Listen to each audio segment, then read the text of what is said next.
Hello friends, welcome back to Study Mania. इस video में हम लोग एडुटोरिया करंट अफेयर्स का वार्षिकी 2026 का चैप्टर नंबर 7 से लेकर के चैप्टर नंबर 17 तक इसी वीडियो में हम लोग डिस्कस करने वाले हैं। शुरू करते हैं। सबसे पहला है चैप्टर नंबर 7। चैप्टर नंबर 7 जो है इसमें वर्ष 2024-25 में हुए प्रमुख निधन के बारे में जानेंगे।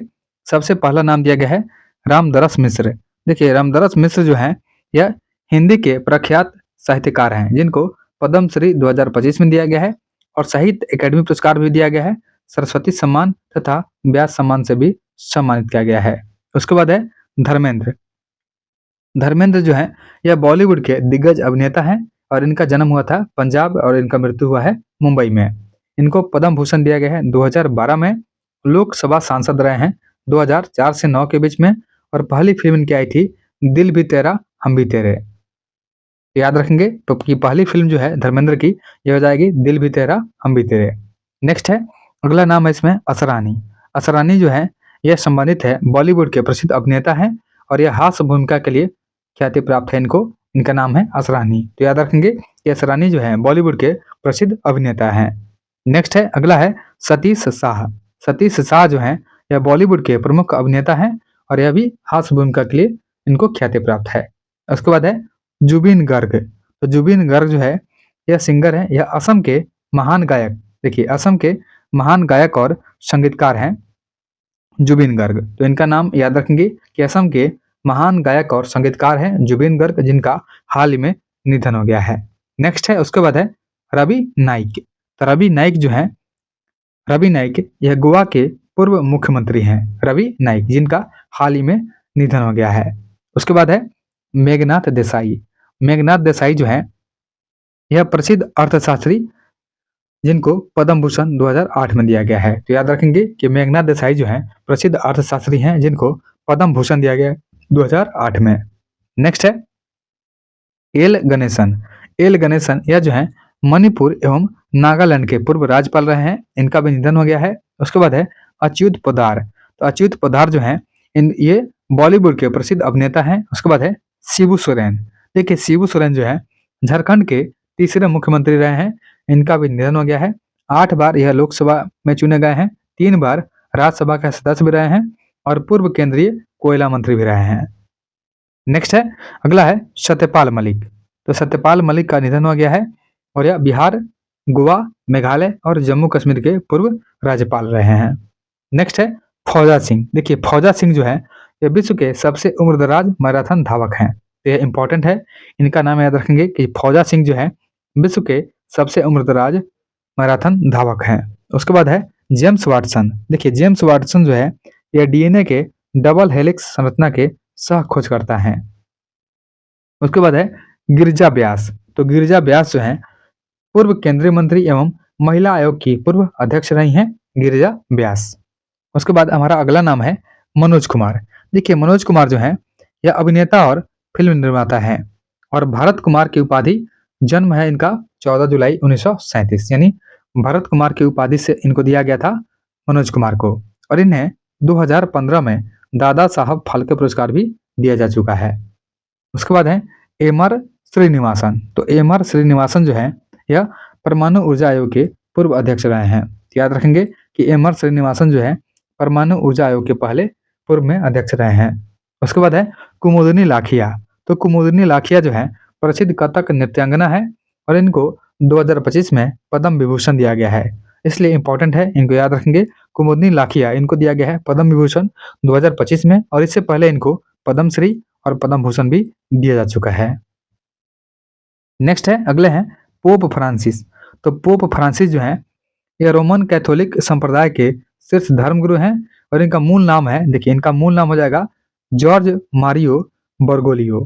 नेक्स्ट है विजय रूपानी। विजय रूपानी जो है इनका हाल ही में विमान हादसे में निधन हो गया है और यह गुजरात के पूर्व मुख्यमंत्री रहे हैं 2016 से लेकर के 2021 में। उसके बाद है बाबा शिवानंद। तो बाबा शिवानंद जो है यह आध्यात्मिक गुरु हैं और 2022 में यह पद्मश्री से सम्मानित किए गए हैं। 128 वर्ष की आयु में वाराणसी में इनका निधन हुआ है। याद रखेंगे कि बाबा शिवानंद जो है यह आध्यात्मिक गुरु रहे हैं। नेक्स्ट है, अगले हैं जाकिर हुसैन। देखिए, जाकिर हुसैन जो है विख्यात तबला वादक रहे हैं और 5 ग्रैमी पुरस्कार विजेता भी हैं। पद्मश्री 1988 में दिया गया है इनको, पद्म भूषण दिया गया है 2002 में और पद्म विभूषण दिया गया है 2023 में। तो याद रखेंगे कि जाकिर हुसैन जो है विख्यात तबला वादक हैं, 5 बार ग्रैमी पुरस्कार जीते हैं। पद्मश्री 1988 में मिला है, पद्म भूषण 2002 में और पद्म विभूषण 2023 में दिया गया है। उसके बाद है ओम प्रकाश चौटाला, यह जो है हरियाणा के पूर्व मुख्यमंत्री रहे हैं, इनका भी निधन हो गया है। उसके बाद है पूर्व प्रधानमंत्री मनमोहन सिंह। तो पूर्व प्रधानमंत्री मनमोहन सिंह जो है इनका निधन हुआ है 25 दिसंबर 2024 को, 92 वर्ष की अवस्था में हुआ है और इनका जन्म हुआ था 26 सितंबर 1932 को पंजाब प्रांत के गाह गांव में हुआ था। देखिए प्रधानमंत्री जो है मनमोहन सिंह ये 2004 से 2014 तक भारत के 13वें प्रधानमंत्री रहे हैं और 1991 से 96 के बीच में भारत के वित्त मंत्री भी रहे हैं।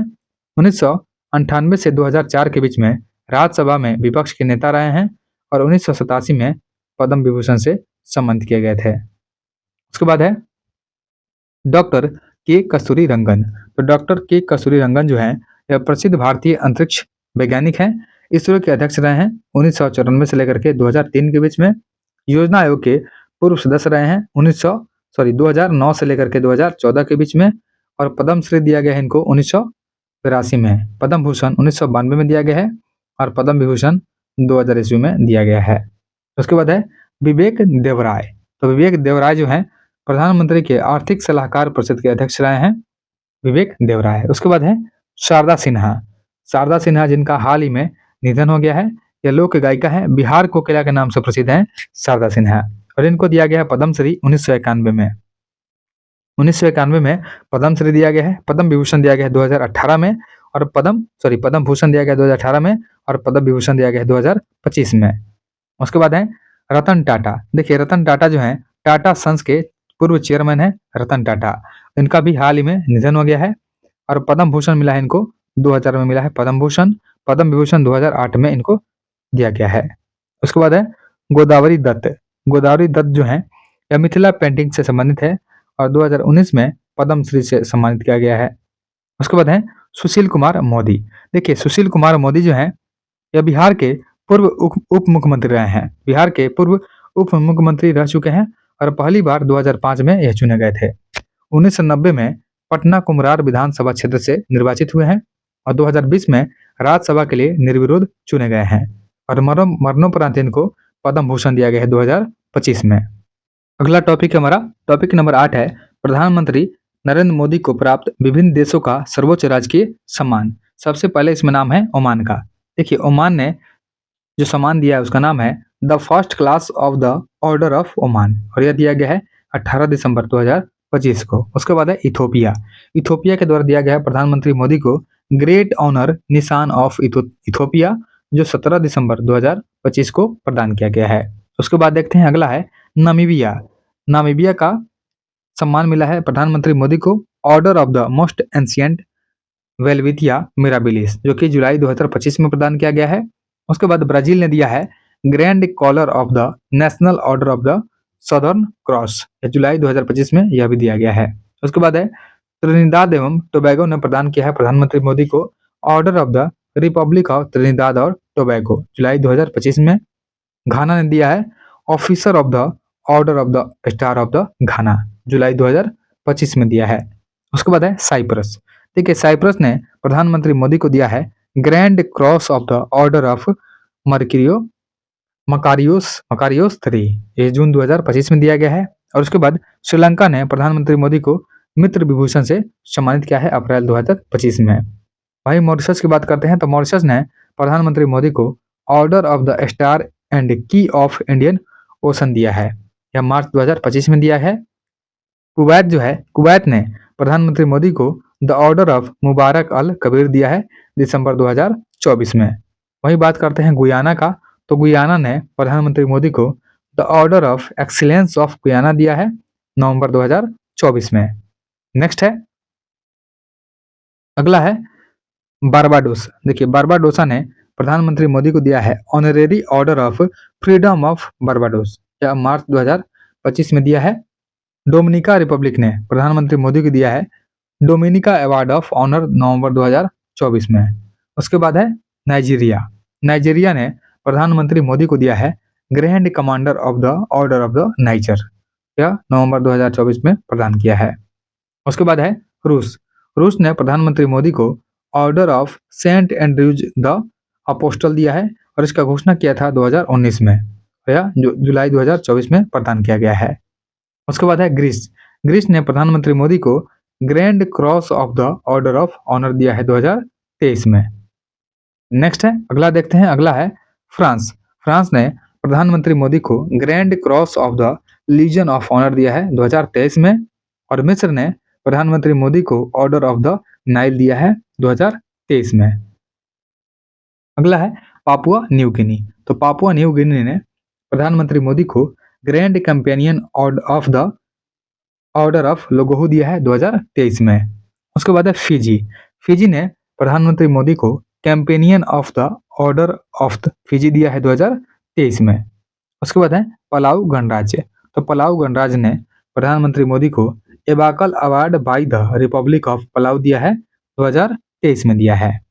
उसके बाद है भूटान। भूटान ने प्रधानमंत्री मोदी को दिया है order of the Druk Gyalpo 2021 प्रदान किया है। वही अमेरिका की बात करते हैं तो अमेरिका ने प्रधानमंत्री मोदी को दिया है लीजन ऑफ मेरिट 2020 में दिया है अमेरिका ने लीजन ऑफ मेरिट। नेक्स्ट है, अगला देखते हैं, अगला दिया गया है बहरीन।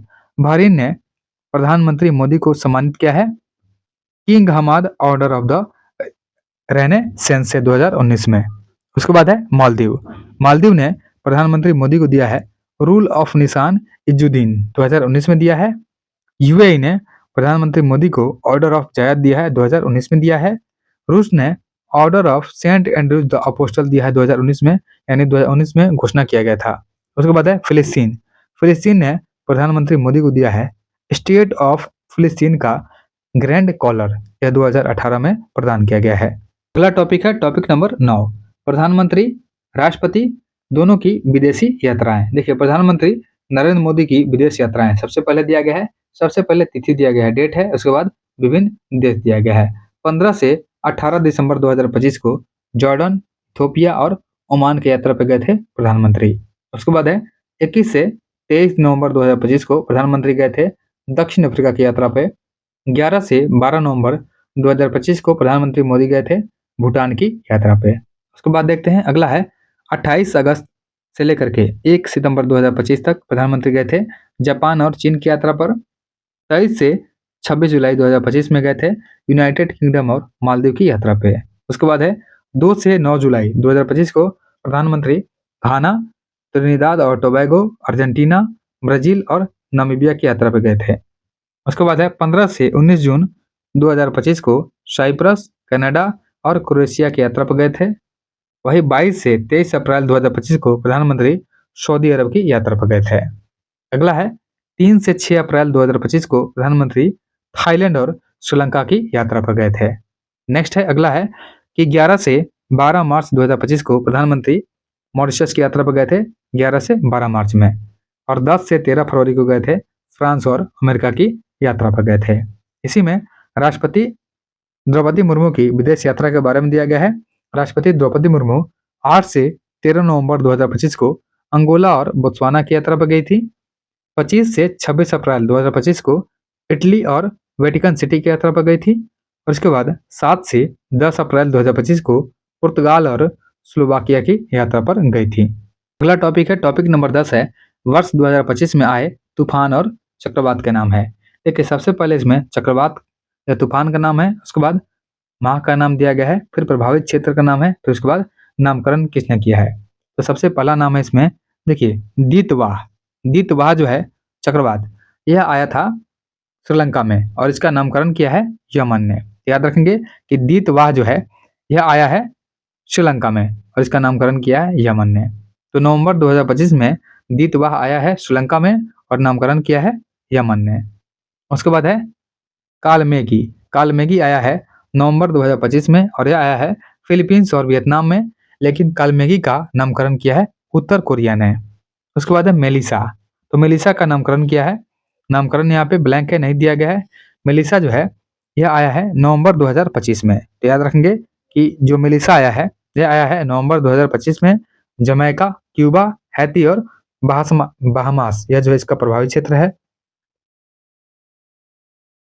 उसके बाद है मोन्था, चक्रवात मोन्था। देखिए चक्रवात मोन्था जो है यह नवंबर 2025 में आया है और इससे प्रभावित क्षेत्र आंध्र प्रदेश, उड़ीसा और तमिलनाडु है और इसका नामकरण किया है थाईलैंड ने। देखिए मोन्था में यह था से खत्म होता है, तो था से शुरू होता है थाईलैंड।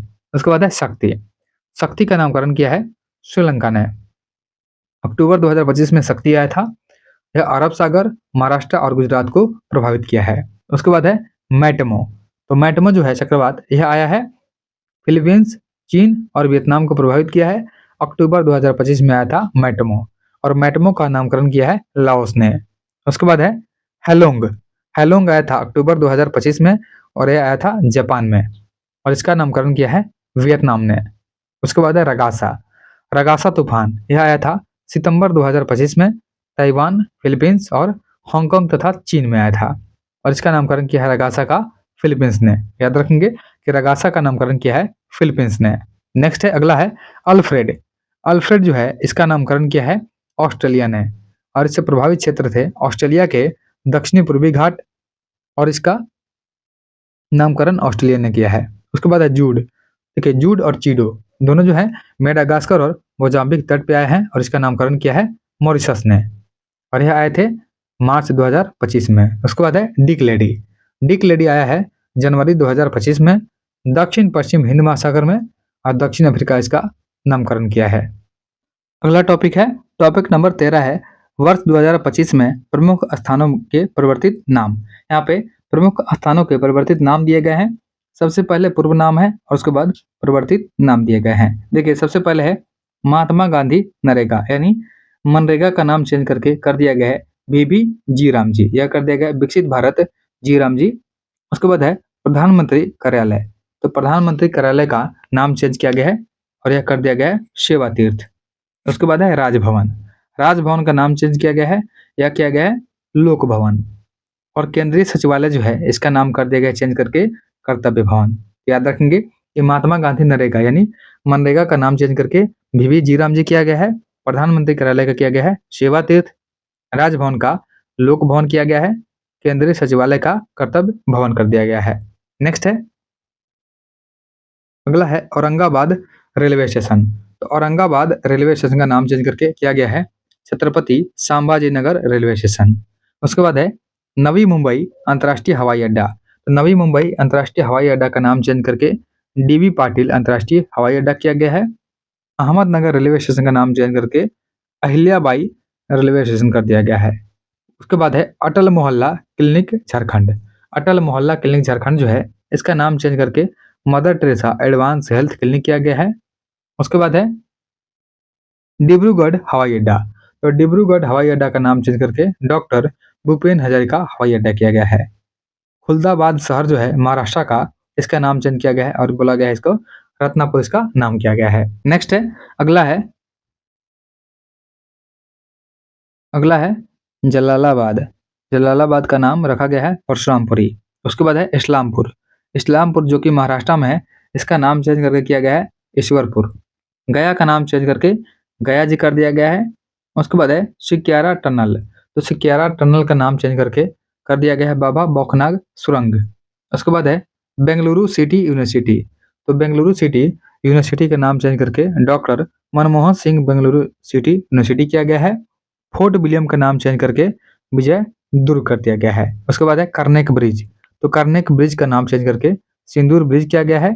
उसके बाद अगला देखते हैं, अगला है राष्ट्रीय लोक सहयोग और बाल विकास संस्थान, तो राष्ट्रीय लोक सहयोग और बाल विकास संस्थान का नाम चेंज करके सावित्रीबाई फूले राष्ट्रीय महिला एवं बाल विकास संस्थान रखा गया है। मैक्सिको का खाड़ी का नाम चेंज करके अमेरिका का खाड़ी कर दिया गया है और पोर्ट ब्लेयर जो है इसका नाम चेंज करके श्री विजयपुरम रखा गया है। उसके बाद है पूना हवाई अड्डा, तो पुणे हवाई अड्डा का नाम चेंज करके संत तुकाराम महाराज हवाई अड्डा रखा गया है। लद्दाख के काकसर पुल जो है, देखिए लद्दाख के काकसर पुल जो है इसका नाम चेंज करके कैप्टन अमित भारद्वाज सेतु रखा गया है। दिल्ली के सराय काले खां चौक जो है इसका नाम चेंज करके बिरसा मुंडा चौक रखा गया है। दरबार हॉल का नाम चेंज करके गणतंत्र मंडप रखा गया है। नेक्स्ट है, अगला है अशोक हॉल, अशोक हॉल का नाम चेंज करके अशोक मंडप कर दिया गया है। जोशीमठ, जोशीमठ का नाम चेंज करके ज्योतिर्मठ रखा गया है। उसके बाद है कोस्या कोटली तहसील, तो कोस्या कोटली तहसील जो है इसका नाम चेंज करके कैंची कैंची धाम कर दिया गया है। उसके बाद है अहमदनगर, अहमदनगर का नाम चेंज करके अहिल्या नगर रखा गया है। और चिरंजीवी योजना जो है राजस्थान का, इसका नाम चेंज करके मुख्यमंत्री आयुष्मान आरोग्य योजना रखा गया है। Ayodhya railway station, Ayodhya railway junction, इसका नाम चेंज करके अयोध्या धाम जंक्शन किया गया है। उसके बाद है झेलम स्टेडियम जो कि जम्मू कश्मीर में है, इसका नाम बदला गया है और यह हो गया है general Bipin Rawat stadium. Next है, अगला है फिरोजाबाद उत्तर प्रदेश, तो फिरोजाबाद उत्तर प्रदेश का नाम चेंज करके किया गया है चंद्रनगर, यह प्रस्तावित है। नेक्स्ट है आयुष्मान भारत स्वास्थ्य केंद्र, तो आयुष्मान भारत स्वास्थ्य केंद्र का नाम चेंज करके किया गया है आयुष्मान आरोग्य मंदिर, और पुराने संसद भवन का नाम चेंज करके किया गया है संविधान सदन कर दिया गया है। अगला टॉपिक है टॉपिक नंबर 12, वर्ष 2025 में हुए प्रमुख समझौता ज्ञापन। देखिए सबसे पहले इसमें माह का नाम है, फिर उसके बाद संबंधित क्षेत्र दिया गया है और उसके बाद सहयोगी देश का नाम है। सबसे पहला है दिसंबर 2025 में दवा गुणवत्ता मानकों पर सहयोग बढ़ाने हेतु समझौता हुआ है, और यह समझौता हुआ है भारत और लाइबेरिया के बीच में। तो याद रखेंगे कि दवा गुणवत्ता मानकों पर सहयोग बढ़ाने के लिए समझौता हुआ है भारत और लाइबेरिया के बीच में। वही नवंबर 2025 में पारस्परिक पनडुब्बी खोज और बचाव सहायता पर समझौता ज्ञापन पर हस्ताक्षर हुआ है भारत और वियतनाम के बीच में। तो भारत और वियतनाम के बीच में पारस्परिक पनडुब्बी खोज और बचाव सहायता पर समझौता हुआ है। नवंबर 2025 में ही राजनयिक प्रशिक्षण संस्थानों के बीच में समझौता ज्ञापन यानी एमओयू पर हस्ताक्षर हुआ है, और यह हुआ है भारत और इक्वाडोर के बीच में हुआ है। उसके बाद है नवंबर 2025 में ही सांस्कृतिक सहयोग पर एक द्विपक्षीय समझौता ज्ञापन एमओयू पर हस्ताक्षर हुआ है भारत और सऊदी अरब के बीच में। उसके बाद है नवंबर 2025, तो नवंबर 2025 में देखिए नवंबर 2025 में नवीकरणीय ऊर्जा, स्वास्थ्य सेवा और दवा क्षेत्र में सहयोग पर हस्ताक्षर हुआ है भारत और भूटान के बीच में। उसके बाद है अक्टूबर 2025 में सशस्त्र सेनाओं के बीच में संचालन साझेदारी को मजबूत करने के लिए भारत और ऑस्ट्रेलिया के बीच में समझौता हुआ है। वही अक्टूबर 2025 में संयुक्त ऋण व्यवस्था पर सहयोग हेतु ऋण ज्ञापन समझौता ज्ञापन पर हस्ताक्षर हुआ है भारत और जापान के बीच में, यानी संयुक्त ऋण व्यवस्था पर सहयोग के लिए समझौता किया गया है भारत और जापान के बीच में। उसके बाद अगला देखते हैं, सितंबर 2025 में पहला सीमा पार रेलवे संपर्क स्थापित करने के लिए समझौता हुआ है भारत और भूटान के बीच में। नेक्स्ट है उपग्रह ट्रैकिंग एवं संचार केंद्र स्थापित करने के लिए समझौता हुआ है भारत और मॉरिशस के बीच में।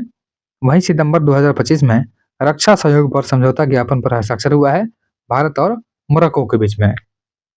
उसके बाद है सितंबर 2025 में ही निवेश को बढ़ावा देने और निवेशकों को सुरक्षा प्रदान करने के लिए समझौता हुआ है भारत और इजरायल के बीच में। उसके बाद है अगस्त 2025 में समुद्री सुरक्षा और संरक्षा सहयोग बढ़ाने के लिए समझौता हुआ है भारत और संयुक्त अरब अमीरात के बीच में हुआ है। अगला है समझौता हमारा जुलाई 2025 में हुआ है, मत्स्य पालन और जलीय कृषि के क्षेत्र में सहयोग को मजबूत करने के लिए समझौता किया गया है भारत और मालदीव के बीच में। जुलाई 2025 में व्यापार, स्वास्थ्य और डिजिटल भुगतान क्षेत्रों में सहयोग बढ़ाने के लिए समझौता हुआ है भारत और नामीबिया के बीच में। नेक्स्ट है जून 2025 में समझौता हुआ है पनडुब्बी सहयोग समझौते पर हस्ताक्षर हुआ है भारत और दक्षिण अफ्रीका के बीच में हुआ है। उसके बाद है कि जून 2025 में भारत के पहले स्वदेश निर्मित ध्रुवीय अनुसंधान पोत निर्माण हेतु समझौता पर हस्ताक्षर हुआ है, और यह हुआ है भारत और नॉर्वे के बीच में हुआ है। नेक्स्ट है जून 2025 में समझौता हुआ है 2070 तक कार्बन उत्सर्जन समाप्त करने एवं ऊर्जा क्षेत्र में सहयोग बढ़ाने हेतु समझौता ज्ञापन पर हस्ताक्षर हुआ है भारत और डेनमार्क के बीच में हुआ है। नेक्स्ट है अगला है मई 2025। देखिए मई 2025 में समझौता हुआ है बौद्ध सहयोग पर समझौता ज्ञापन पर हस्ताक्षर हुआ है भारत और वियतनाम के बीच में।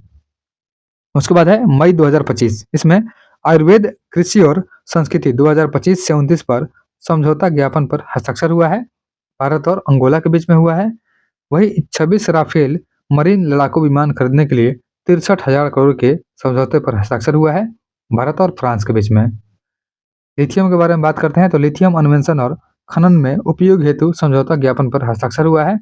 भारत और अर्जेंटीना के बीच में सामाजिक आर्थिक विकास के उद्देश्य से त्वरित प्रभाव परियोजनाओं को लागू करने के लिए समझौता हुआ है। भारत और निकारागुआ के बीच में हुआ है।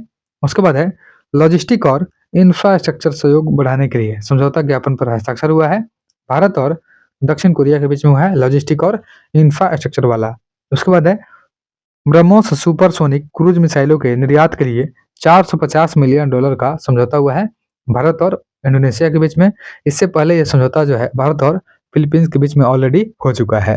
उसके बाद है गैर बासमती सफेद चावल के व्यापार हेतु समझौता ज्ञापन पर हस्ताक्षर यह हुआ है भारत और इंडोनेशिया के बीच में हुआ है।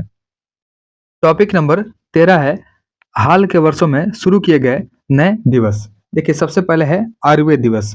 तो आयुर्वेद दिवस जो है यह शुरू किया गया है 23 सितंबर को और यह जो है इसका मुख्य बिंदु है कि भारत सरकार ने हर साल 23 सितंबर को आयुर्वेद दिवस मनाने की घोषणा किया है और यह घोषणा हुआ है 14 मई 2025 को। नेक्स्ट है महिला शिक्षक दिवस। तो महिला शिक्षक दिवस मनाया जाएगा 3 जनवरी को और यह मनाया जाएगा तेलंगाना सरकार ने सावित्रीबाई फुले की जयंती को प्रत्येक वर्ष महिला शिक्षक दिवस के रूप में मनाने का घोषणा किया है। तो याद रखेंगे कि महिला शिक्षक दिवस जो है यह मनाया जाएगा हमेशा 3 जनवरी को और इसका घोषणा किया है तेलंगाना सरकार ने। नेक्स्ट है अगला है विश्व ध्यान दिवस। तो विश्व ध्यान दिवस यह मनाया जाएगा 21 दिसंबर को। यह जो है संयुक्त राष्ट्र महासभा जो है देखिए संयुक्त राष्ट्र महासभा ने भारत द्वारा सह प्रायोजित एक प्रस्ताव विश्व ध्यान दिवस को सर्वसम्मति से लागू किया है। तो विश्व ध्यान दिवस मनाएंगे 21 दिसंबर को। उसके बाद है नमो भारत दिवस। नमो भारत दिवस यह मनाया जाएगा 21 अक्टूबर को। नमो भारत ट्रेन परिचालन के 1 वर्ष पूरे होने के अवसर पर जो है इस दिवस को मनाया जाएगा। यानी नमो भारत दिवस जो है यह 21 अक्टूबर को मनाएंगे। उसके बाद है हैदराबाद मुक्ति दिवस। तो हैदराबाद मुक्ति दिवस यह मनाया जाएगा 17 सितंबर को। देखिए 17 सितंबर को हैदराबाद मुक्ति दिवस मनाएंगे और गृह मंत्रालय की घोषणा के अनुसार हैदराबाद मुक्ति दिवस जो है 17 सितंबर 1948 के दिन जो है स्मृति में मनाया जाएगा, जब ऑपरेशन पोलो के तहत हैदराबाद को निजाम के शासन से मुक्त कराया गया था। उसके बाद है संविधान हत्या दिवस। तो संविधान हत्या दिवस यह मनाया जाएगा 25 जून को। देखिए केंद्र सरकार के द्वारा प्रति वर्ष 25 जून को संविधान हत्या दिवस के रूप में मनाए जाने का घोषणा किया गया है। इसका मतलब है कि 25 जून 1975 से 21 मार्च 1977 तक भारत में इंदिरा गांधी की सरकार द्वारा राष्ट्रीय आपातकाल लागू किया गया था, जिसमें कथित तौर पर संवैधानिक प्रावधानों का दमन किया गया था। इसलिए 25 जून को संविधान हत्या दिवस मनाया जाएगा। नेक्स्ट है अगला है अंतर्राष्ट्रीय आलू दिवस। देखिए अंतर्राष्ट्रीय आलू दिवस जो मनाया जाएगा यह मनाया जाएगा 30 मई को। संयुक्त राष्ट्र महासभा ने आलू के विविध पोषण संबंधी आर्थिक, पर्यावरणीय एवं सांस्कृतिक मूल्यों के बारे में जागरूकता बढ़ाने के लिए 30 मई को अंतर्राष्ट्रीय आलू दिवस के रूप में घोषित किया है। तो अंतर्राष्ट्रीय आलू दिवस मनाया जाएगा 30 मई को। उसके बाद है विश्व फुटबॉल दिवस। तो विश्व फुटबॉल दिवस यह मनाएंगे 25 मई को। तो 25 मई को विश्व फुटबॉल दिवस हो जाएगा और संयुक्त राष्ट्र महासभा ने प्रत्येक वर्ष 25 मई को विश्व फुटबॉल दिवस के रूप में मनाने का प्रस्ताव पारित किया है। उसके बाद है अंतर्राष्ट्रीय मारखोर दिवस। देखिए अंतर्राष्ट्रीय मारखोर दिवस यह मनाएंगे 24 मई को। संयुक्त राष्ट्र महासभा ने 24 मई को अंतर्राष्ट्रीय मारखोर दिवस के रूप में मनाने का घोषणा किया है और मारखोर को पेंच सींग वाली बकरी यानी जंगली बकरी के रूप में जाना जाता है और यह पाकिस्तान का राष्ट्रीय पशु है। देखिए पाकिस्तान का जो राष्ट्रीय पशु है पेंच सींग वाली बकरी यानी जंगली बकरी, इसके दिन जो है अंतर्राष्ट्रीय मारखोर दिवस मनाया जाएगा। नेक्स्ट है विश्व बास्केटबॉल दिवस। तो विश्व बास्केटबॉल दिवस मनाएंगे 21 दिसंबर को। संयुक्त राष्ट्र संघ ने 21 दिसंबर को 2023 को पहला विश्व बास्केटबॉल दिवस मनाने का घोषणा किया था। उसके बाद है नो नॉनवेज डे। तो नो नॉनवेज डे मनाया जाएगा, यह मनाया जाएगा 25 नवंबर को।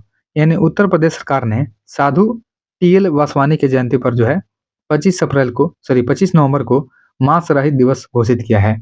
इसलिए नो नॉनवेज डे यह मनाया जाएगा 25 नवंबर को। उसके बाद अगला है राष्ट्रीय अंतरिक्ष दिवस। देखिए राष्ट्रीय अंतरिक्ष दिवस जो है यह मनाया जाएगा 23 अगस्त को।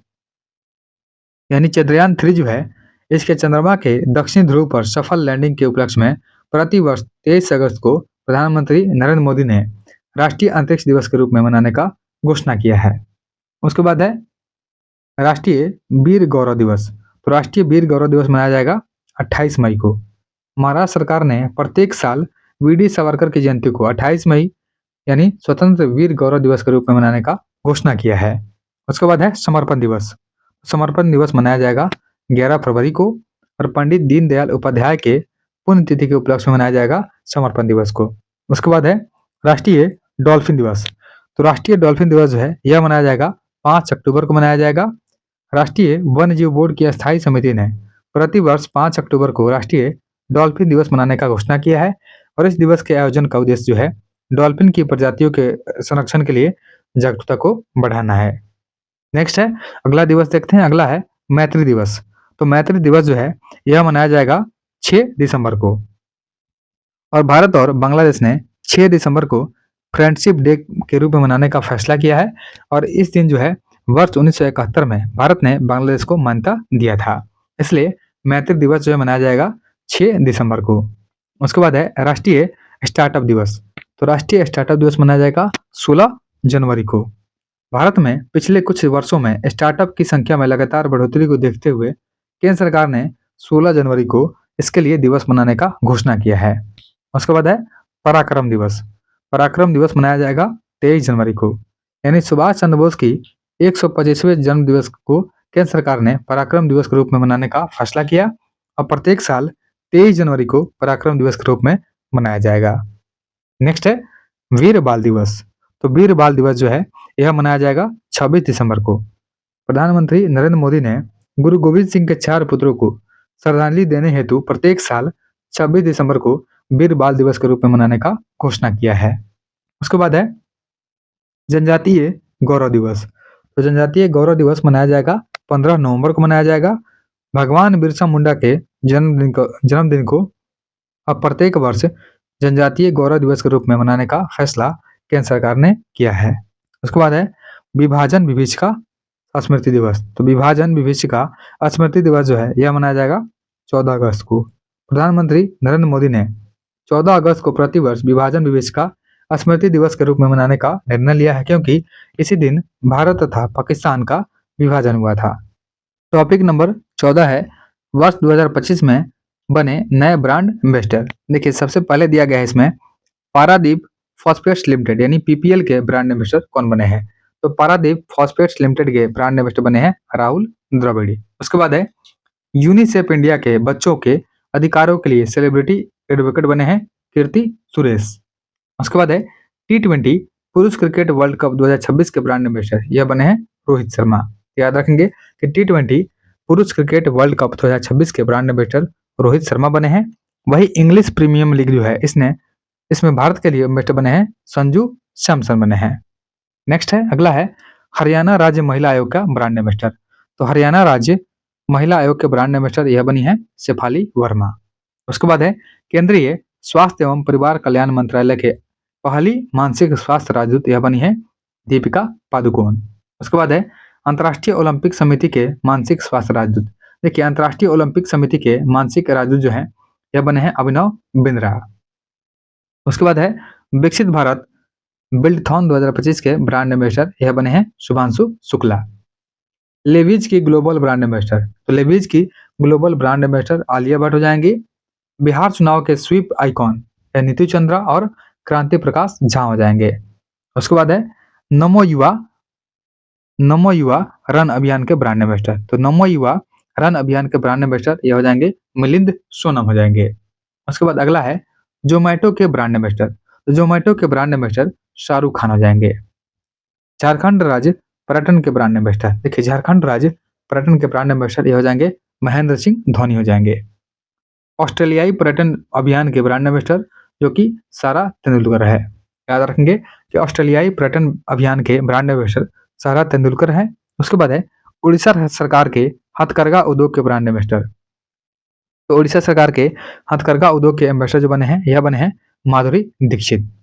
उसके बाद है डेटॉल कंपनी के ब्रांड एम्बेसडर। तो डेटॉल कंपनी के ब्रांड एम्बेसडर महेंद्र सिंह धोनी हो जाएंगे। कर्नाटक वन विभाग के राजदूत अनिल कुंबले बने हैं। ऑडी इंडिया के ब्रांड एम्बेसडर जो कि नीरज चोपड़ा है। उसके बाद है वर्ल्ड पैरा एथलेटिक के ब्रांड एम्बेसडर। तो वर्ल्ड वर्ल्ड पैरा एथलीट के ब्रांड एम्बेसडर कंगना रनौत बनी है। उसके बाद है मालदीव का ग्लोबल ब्रांड एम्बेसडर, तो मालदीव का ग्लोबल ब्रांड एम्बेसडर बनी है कटरीना कैफ बनी है। नेक्स्ट है फेडरल बैंक के ब्रांड एम्बेसडर विद्या बालन है। उसके बाद है टाटा मोटर्स के ब्रांड एम्बेसडर, तो टाटा मोटर्स के ब्रांड एम्बेसडर ये हो जाएंगी विक्की कौशल हो जाएंगे। फिट इंडिया आइकॉन के ब्रांड एम्बेसडर, तो फिट इंडिया आइकॉन के ब्रांड एम्बेसडर आयुष्मान खुराना है।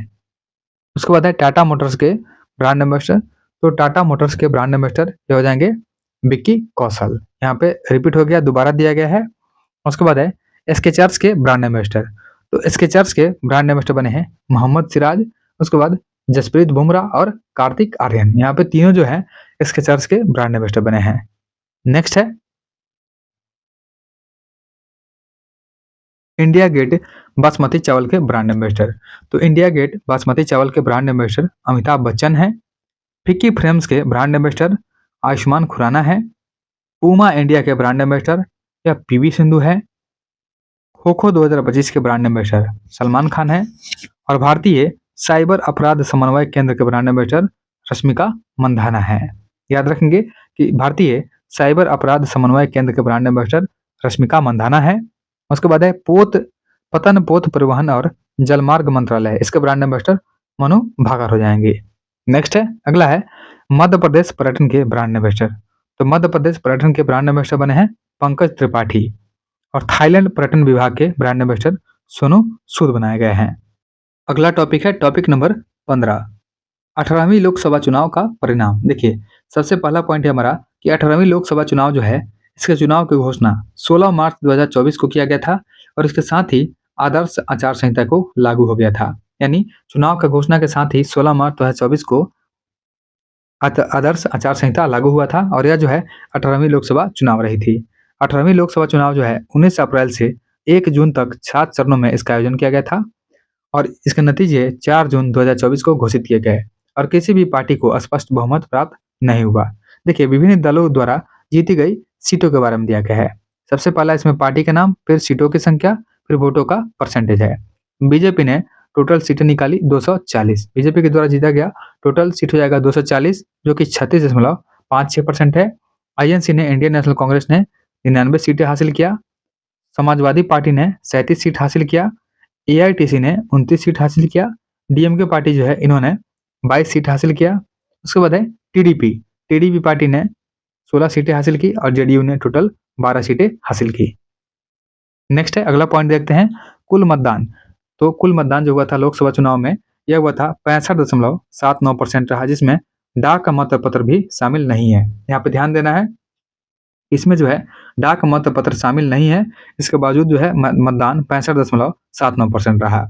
लक्षद्वीप में सबसे अधिक 84% मतदान हुआ और उसके बाद जो है असम में 81% मतदान हुआ था। तो याद रखेंगे कि 2024 में 18वीं लोकसभा चुनाव में सबसे अधिक मतदान हुआ था लक्षद्वीप में, जो कि 84% मतदान हुआ था। उसके बाद असम में 81% हुआ था। वही बात करते हैं सबसे कम मतदान का, तो सबसे कम मतदान हुआ था बिहार में 56.19% हुआ और जम्मू और कश्मीर में यह 56.58% था। उसके बाद है कि चुने गए सांसदों की औसत आयु लगभग 56 वर्ष है और 3 सांसद 25 वर्ष के हैं और सबसे उम्रदराज सांसद हो जाएंगे डीएमके के टीआर बालू जो कि 82 वर्ष के हैं। अब उनका उम्र जो है 83 वर्ष हो गया है। देखिए कुल जो है 74 महिला सांसद है जो कि विजयी घोषित की गई, जो विगत लोकसभा चुनाव 2019 के 78 महिला से सांसद से 4 कम ही है, यानी 2024 में जो है टोटल 74 महिला सांसद बनी है और इससे पहले 2019 के चुनाव में 78 महिला सांसद बनी थी। नेक्स्ट है अगला पॉइंट है हमारा कि 2019 की लोकसभा में जीते गए 216 सांसद जो है मौजूदा सांसद में भी चुने गए हैं। उसके बाद है कि 18वीं लोकसभा में 46% सांसदों पर आपराधिक मामले दर्ज हैं और इस लोकसभा में 7 निर्दलीय सांसद, 24 मुस्लिम और 3 बौद्ध सांसद भी हैं। अगला पॉइंट है हमारा कि 18वीं लोकसभा चुनाव के वोटों की गिनती के दौरान इंदौर लोकसभा सीट के द्वारा भारतीय राजनीतिक इतिहास में 3 नए रिकॉर्ड दर्ज किए गए हैं। देखिए तीनों रिकॉर्ड जो हैं लगातार दिए गए हैं। सबसे पहला रिकॉर्ड है कि भाजपा प्रत्याशी, इनका नाम है शंकर लालवानी, इनके सर्वाधिक 12,26,751 वोट प्राप्त हुए हैं जो कि इंदौर लोकसभा सीट से थे। शंकर लालवानी द्वारा अपने प्रतिद्वंदी बसपा के संजय सोलंकी को सर्वाधिक वोटों के अंतर 11,75,092 वोटों से हराया गया था। ये दूसरा हो गया। उसके बाद तीसरा रिकॉर्ड हो गया कि इंदौर लोकसभा सीट के लिए सर्वाधिक 2,18,674 वोट नोटा को प्राप्त हुए हैं। अब यह जो है अब तक के किसी भी लोकसभा तथा विधानसभा चुनाव में नोटा को मिले सर्वाधिक वोट हैं। देखिए यहाँ पे नोट भी दिया गया है। नोट में है कि 2019 में गोपालगंज बिहार में नोटा को सर्वाधिक 51,660 मत मिले थे। नेक्स्ट पॉइंट हमारा कि सूरत से भाजपा उम्मीदवार जिनका नाम है मुकेश दलाल निर्विरोध चुनाव जीते हैं। श्री नरेंद्र मोदी पंडित जवाहरलाल नेहरू के बाद लगातार तीसरी बार प्रधानमंत्री के रूप में शपथ लेने वाले दूसरे व्यक्ति बन गए हैं। अगला टॉपिक हमारा टॉपिक नंबर 16 वर्ष 2024-25 में विभिन्न उत्पादों को प्राप्त जीआई टैग। देखिए सबसे पहले इसमें राज्य का नाम है, फिर उसके बाद उत्पाद का नाम है, फिर उसके बाद महीने का नाम दिया गया है। तो सबसे पहला हमारा स्टेट हो जाएगा तमिलनाडु। देखिए तमिलनाडु जो है वहाँ का उत्पाद हो जाएगा वरैयूर कॉटन साड़ी, जिसको जीआई टैग दिया गया है दिसंबर 2025 में। तो अभी हम लोग दिसंबर 2025 का पढ़ रहे हैं। कविंदापड्डी नट्टू सकरई जो कि पारंपरिक गुड़ पाउडर है, इसको भी जीआई टैग मिला है जो कि तमिलनाडु का है। नमक्कल सॉफ्ट स्टोन कुकवेयर जो कि मक्कल पात्रंगल भी इसको बोलते हैं, इसको भी जीआई टैग दिया गया है जो कि तमिलनाडु का है। उसके बाद है थुयमली चावल, थुयमली चावल को जीआई टैग दिया गया है। उसके बाद अम्बा समुद्रम चोप्पू सामान जो कि लकड़ी के खिलौने होते हैं, इसको भी जीआई टैग दिया गया है जो कि तमिलनाडु के हैं। उसके बाद हमारा अगला स्टेट है आंध्र प्रदेश। आंध्र प्रदेश के पोंडरू खादी हाथ से बुनी हुई सूती कपड़ा है, इसको जीआई टैग दिया गया है दिसंबर 2025 में।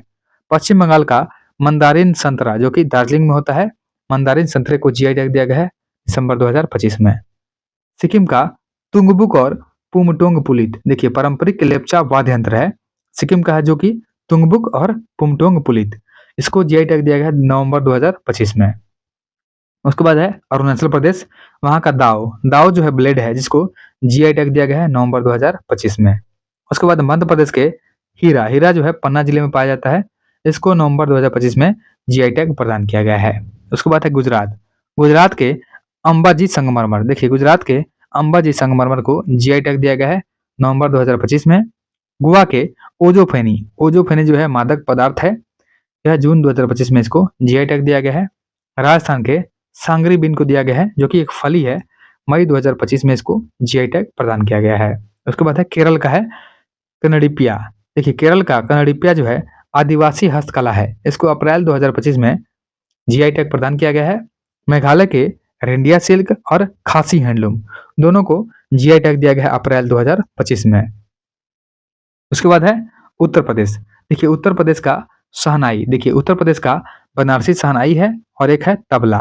तो उत्तर प्रदेश का बनारसी शहनाई और बनारसी तबला दोनों को अप्रैल 2025 में जीआई टैग दिया गया है। पश्चिम बंगाल का है नोलेन गुड़ संदेश, मिठाई है पश्चिम बंगाल का नोलेन गुड़ संदेश, इसको भी जीआई टैग दिया गया है अप्रैल 2025 में। तमिलनाडु का कुंभकोणम पान का पत्ता है और थोलई फूलमाला, इन दोनों को जीआई टैग दिया गया है अप्रैल 2025 में। उसके बाद है तेलंगाना का वारंगल चपाता मिर्च, तो तेलंगाना का वारंगल डिस्ट्रिक्ट जो है वहां पे पाया जाता है वारंगल चपाता मिर्च, इसको हम लोग टमाटर मिर्च भी बोलते हैं, इसको जीआई टैग दिया गया है मार्च 2025 में।